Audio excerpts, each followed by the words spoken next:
या भोसरीमध्ये ज्यांनी महाविकास आघाडीच्या विरोधात काम केलं ते लोकांनी त्या ठिकाणी प्रवेश केल्यामुळं आमच्यामध्ये एक निष्ठावंत म्हणजे फक्त शिवसेना नाही तर राष्ट्रवादीच्या सर्व निष्ठावांमध्ये आश्वस्त आहे। पिंपरी चिंचवडमधील अजित पवार गटाचे शहराध्यक्ष अजित गव्हाणे हे समर्थकांसह शरद पवारांच्या राष्ट्रवादीत दाखल झालेत।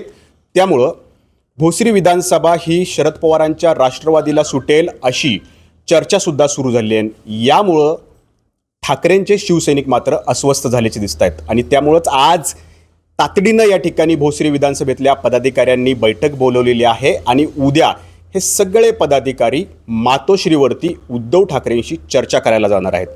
नेमकी ही अस्वस्थता का निर्माण झाली आहे तुमच्यामध्ये? आज सकाळी काही लोकांनी या ठिकाणी राष्ट्रवादी शरद पवार गटामध्ये प्रवेश केलेला आहे आणि आपल्याला पार्श्वभूमी माहिती आहे की शिरूर लोकसभामध्ये डॉक्टर अमोल कोल्हे या भोसरीमध्ये ज्यांनी महाविकास आघाडीच्या विरोधात काम केलं ते लोकांनी त्या ठिकाणी प्रवेश केल्यामुळं आमच्यामध्ये एक निष्ठावंत म्हणजे फक्त शिवसेना नाही तर राष्ट्रवादीच्या सर्व निष्ठावांमध्ये अस्वस्थता आहे। कारण शेवटी महाराष्ट्राचं राजकारण हे निष्ठा आणि गद्दारी याच्या भोवती फिरतं आहे। लोकांना ही न पटणारी गोष्ट आहे। त्यामुळं जशी जनता देखील अस्वस्थ आहे, आम्ही कार्यकर्ते देखील अस्वस्थ आहोत आणि आम्ही तातडीने अशा पद्धतीनं निष्ठावंताला उमेदवारी द्यावी आणि विशेषतः हा मतदारसंघ कारण लोकसभेमध्ये डॉक्टर अमोल कोल्हे यांचं काम आघाडीने या ठिकाणी शिवसेनेच्या पदाधिकाऱ्यांनी केलं होतं आणि त्यामुळं हा मतदारसंघ शिवसेनेला सुटावा आमची आग्रही मागणी आहे आणि त्यात निष्ठावंताला उमेदवारी मिळावी म्हणून आम्ही उद्या मातोश्रीला उद्धव साहेबांशी भेटण्यासाठी जाणार आहोत आणि ही अस्वस्थता आमची कायम राहील या ठिकाणी। परंतु जर तुतारीला सुटेल याच अनुषंगाने अजित गव्हाणेंनी शरद पवारांच्या राष्ट्रवादीत प्रवास केला आहे, मग त्यावेळेला ठाकरेंच्या शिवसैनिकांची काय भूमिका असणार?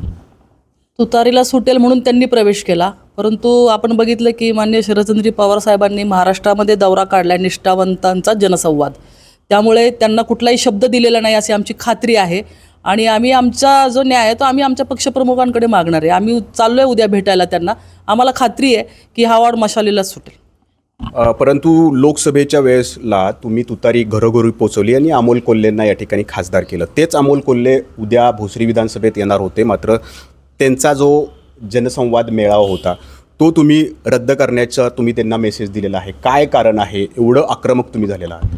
आम्हाला आमची नाराजगी त्यांना पाठवायची होती की आम्ही तुमच्यासाठी काम केलेलं आहे, तुमच्या विरोधात काम करणाऱ्या लोकांना तुमचा पक्ष प्रवेश देतोय आणि त्याची कल्पनासुद्धा आम्हाला नाही।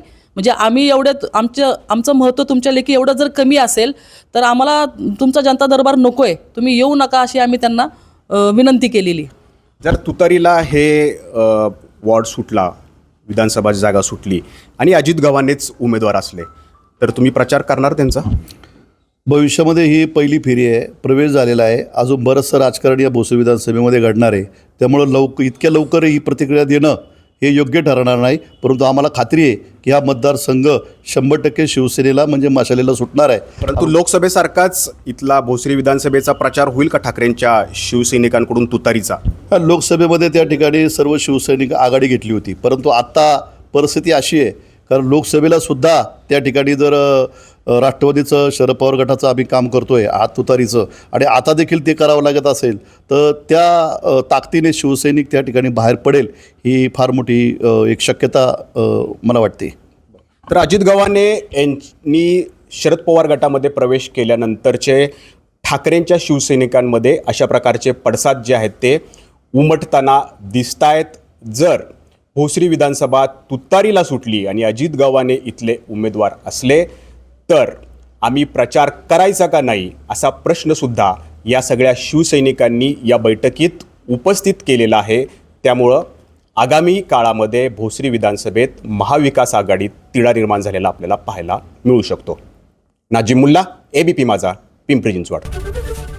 एबीपी माझा, उघडा डोळे बघा नीट।